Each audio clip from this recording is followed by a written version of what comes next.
Good morning, dear students. How are you doing? I hope everybody is well and good as we continue with our quarter 3. So I suppose that by this time you are already done with your week 1 module because today we're going to be moving to module 2. So before we get started, I would like you to get your module, your answer sheet, um, papers and pen for you to take down notes and for you to verify your answers as we go through this module. Okay, so let's get started. Okay, so Module 2 is entitled Applying Appropriate Tools in Oral Communication Situations. It is divided into two. We have the oral language, stance and behavior, and then the second one is different communication situations. So this will be the coverage of this module. Okay, so before we go through this module, let's try to have the following activity first. So these we're going to see the media resources that we have been using or that we have been aware of. So let's try. The first column is the definition, and the second column we have here the words being described. So let's start with number 1. It is a short video, usually a part of a recording. We have here your video clips. The second one, you have here the picture made using a camera and stored digitally. These are your photographs. And then we have here a method in which figures are manipulated to appear as moving objects. These are your animation. And then a presentation that allows you to create anything from slideshows. These are your PowerPoint presentations. And then the last one, an evidence of statement taken from the internet. We have here your Webidence. So please do not forget these ones.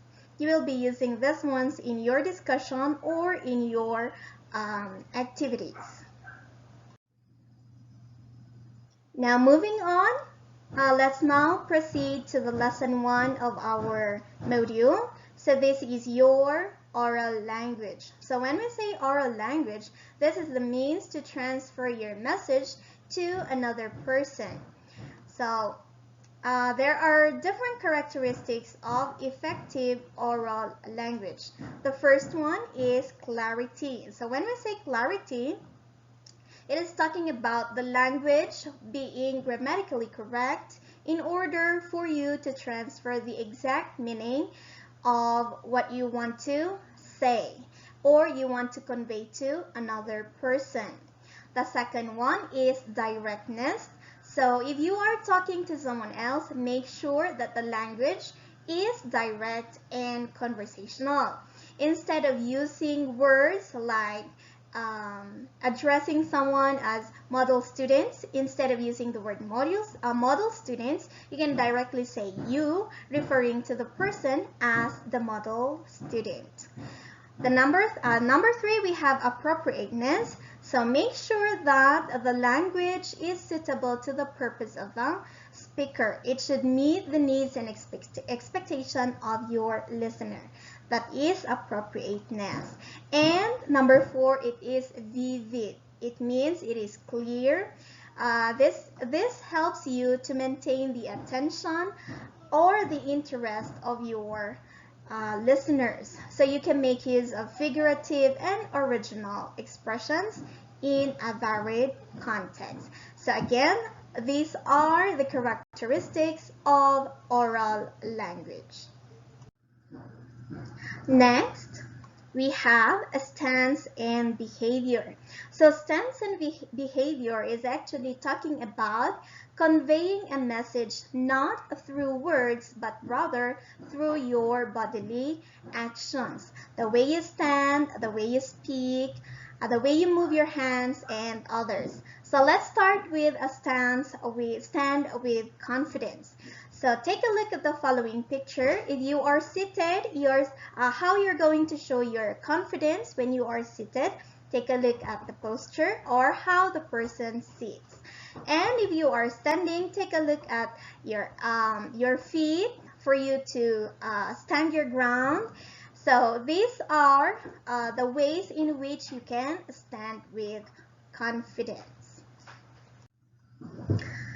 Next, understands and behavior. We have here, face your audience with your hands on the side and with your chin up. Now, instead of focusing on this one, I would like to present the things that you are supposed to avoid when you are speaking to other people. So the first one, hands in your pockets. This would show you that you are hiding something or you are concealing something. Second one, hands on your hips, hands on your waist. This would show you that you are being aggressive, boastful. Hands on your back. Definitely, it looks like you are hiding something. You don't want to reveal something. And then hands are crossed arms. This makes you feel defensive. So these are the things that you're not supposed to be doing when you are speaking with other people. All right? So let's move to the next one. We have here, use your hands to emphasize the message when you are speaking. This is very common. The first one, thumbs up. You show you want to emphasize that something is okay, that something is good, that something is important. You may make use of a thumbs up.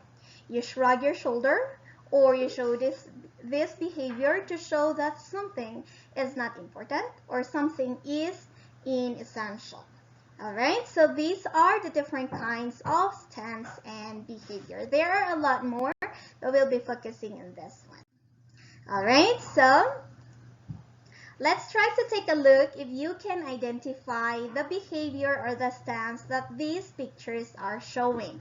So the first picture, hands in your pocket, maybe it could mean that you are hiding something. If you're covering your hands forward, you are also covering something. Take a look at this one. Crossed arms, you are looking defensive. Hands in your pocket, seems you're aggressive. Using your hands, you are emphasizing a point. So I hope that by this, you can now see or you can now be ready to do your activities, or you're going to show your confidence, stance in confidence, the proper use of your hands, and other things that you are supposed to avoid. All right. Now for this time, we're moving to the second lesson, which is the different communication situations.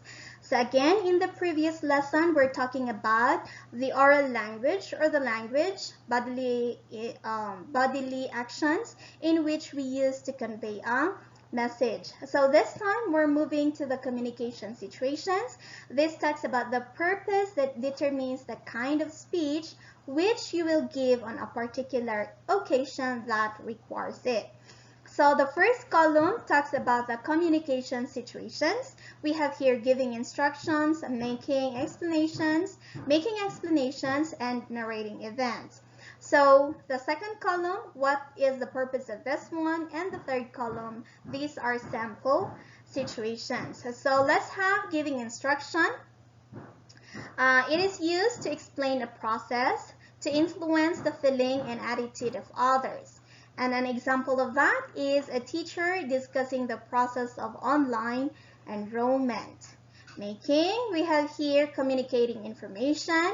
So here, a youth leader explaining about an outreach program. Please check that one, it's an outreach program. That's supposed to be making explanation. So expressing needs, getting things done. So that one is making explanation. Again, the first one is giving instruction. Second one is making explanation. This means expressing needs, getting things done. So an example of that, a youth leader explaining about an outreach program. And then the third one is narrating events. This talks about expressing personal feelings or creating stories. So an example of that, a student narrating a worthwhile quarantine experience. So these are the different communication situations. So here, I would like you to take a look. We have here again communication situations. We have here giving instructions, making explanations, and narrating events. So example of giving instructions, we have here vlog on how to stay healthy during quarantine. The second one, it's cooking show. So making explanation, we have here class report. It explains how a student performs. And then information dissemination on COVID-19 pandemic. Now narrating events, very easy. You have here storytelling and a documentary on the leadership of President Duterte. So this one is talking about events that had already happened.